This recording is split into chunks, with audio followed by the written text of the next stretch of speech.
I am F جو ہے ہاتھ دھو کے اب پاکستان کے پیچھے اس چیز پہ پڑا ہوا ہے، غلط انالوجی، ہاتھ دھو کے پیچھے پڑا ہوا ہے کہ آپ کے جو کے پی آئیز کہہ لیں ان کو، جو آپ نے چیزیں پوری کرنی ہے، اب وہ وقت آ گیا ہے کہ آپ ان کے اوپر فلانی چیز جو ہے وہ پوری کرنا شروع کرتے ہیں۔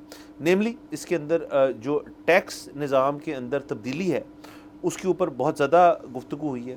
نہ صرف یہ بلکہ ہمارے اپنے فائنانس منسٹر اورنگزیب صاحب جو ہیں انہوں نے صوبوں کو اس چیز کے لیے کہا ہے کہ آپ نے جو ایگریکلچرل ٹیکس ریفارم لے کر آنا ہے، ہم نے وعدہ کیا ہوا تھا، پر آپ اپنے 1 جنوری تک تمام تر چیزیں جو ہیں وہ پریزنٹ کریں۔ تو سر فیڈرل کا تمام صوبوں کو ایک سختی سے ایک میسج گیا ہے کہ آپ اپنے معاملات پورے کریں۔ اچھا، دوسری ٹرانچ جو ہے اس کے لیے ایک تو یہ چیزیں کرنی پڑیں گی آپ کو، اس کے ساتھ ساتھ اور دیگر بہت چیزیں ہیں، لیکن اور ٹاپ آف دا لسٹ کے اوپر ہے سارے معاملات ریلیٹڈ ٹو ٹیکس۔ اچھا، اب ان کو پورا کرنے کے لیے آپ نے سب سے پہلا جو اپنا ٹارگٹ رکھا ہوا ہے وہ ہے کسانوں کا ٹیکس ریفارم کرنا۔ اس کے اندر ہے کیا بیسکلی؟ پہلے تو یہ ہوتا تھا کہ ٹیکس تو دیتے سب ہیں، کسان بھی دیتا ہے ٹیکس۔ پہلے وہ کچھ چند ایکڑ کے اوپر جب آپ کی 50 ایکڑ سے اوپر ہو تو اس کے اوپر آپ کے اوپر ایک سرٹن اماؤنٹ آف ٹیکس نافذ ہوتا ہے جو آپ کو دینا ہوتا ہے۔ اب اس کی تبدیلی جو لے کر آ رہے ہیں وہ یہ کہ اگر آپ کی آمدن اس سے 6 لاکھ روپے ہے تو آپ اس کے اوپر بھی ٹیکس ادا کریں گے۔ سو بیسیکلی جیسے یہاں پہ عام نوکری پیشہ تو اس کا بیسیکلی ٹرکل ڈاؤن ایفیکٹ جو ہے وہ چھوٹے کسان پہ آئے گا۔ اس وجہ سے ہی ظاہر ہے صوبے جو ہیں انہوں نے اپیز کرنا ہوتا ہے، انہوں نے اپنے عوام کو خوش رکھنا ہوتا ہے، اپنے کسانوں کو خوش رکھنا ہوتا ہے۔ یہاں پہ ایک طرف کسان کارڈ جو ہے پنجاب کے صوبے میں بانٹے جا رہے ہیں اور دیے جا رہے ہیں، جس میں ان کو ایک سہولت دی جا رہی ہے، اور دوسری طرف فیڈرل گورنمنٹ جو ہے آئی ایم ایف کے پریشر کے اندر یہ کہہ رہی ہے کہ آپ ان کے اوپر مزید ٹیکسیشن کریں۔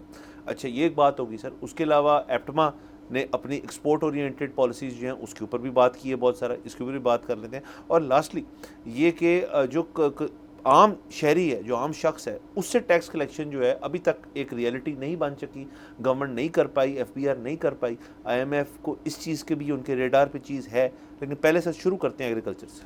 ہاں جی، سو ایگریکلچر میں ایک تو یہ ہے کہ لائف سٹاک پہ ٹیکس نہیں تھا، وہ لگنے جا رہا ہے۔ دوسری چیز یہ ہے کہ جس طرح سے آپ نے بتایا کہ 6 لاکھ روپے سے اوپر جس کی بھی انکم ہے اس کو ٹیکس نیٹ میں لانا ہے۔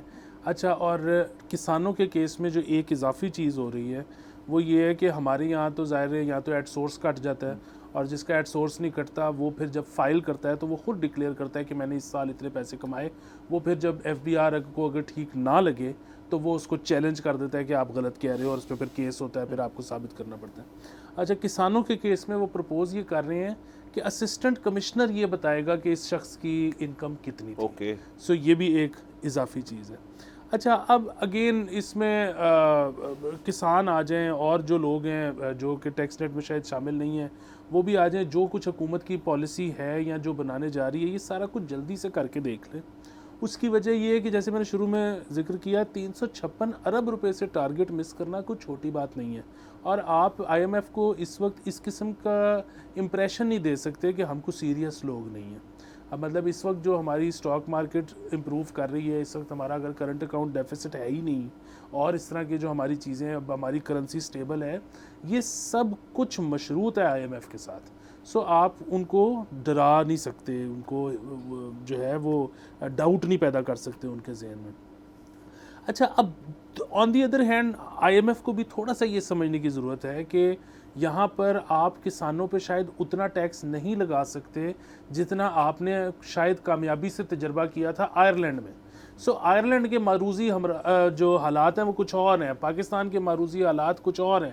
وہ جو سارے تجربے کرتے ہیں نا کہ جی 1982 میں فلانے گریس میں ہم نے یوں کیا تو اس کا یہ رزلٹ آیا، تو آپ بھی یہ کر کے دیکھ لیں۔ دیکھیں، this is not 1982 and this is not grace, ٹھیک ہے؟ یہ ساری چیزیں ان کو ذہن میں رکھنے کی ضرورت ہے، کیونکہ جب بات کسانوں کی تو ہم بہت پریشان ہو جاتے ہیں، کیونکہ اگر فوڈ شارٹیج ہو جائے تو وہ پھر وہ اور قسم کے مسائل اس سے جنم لیں گے۔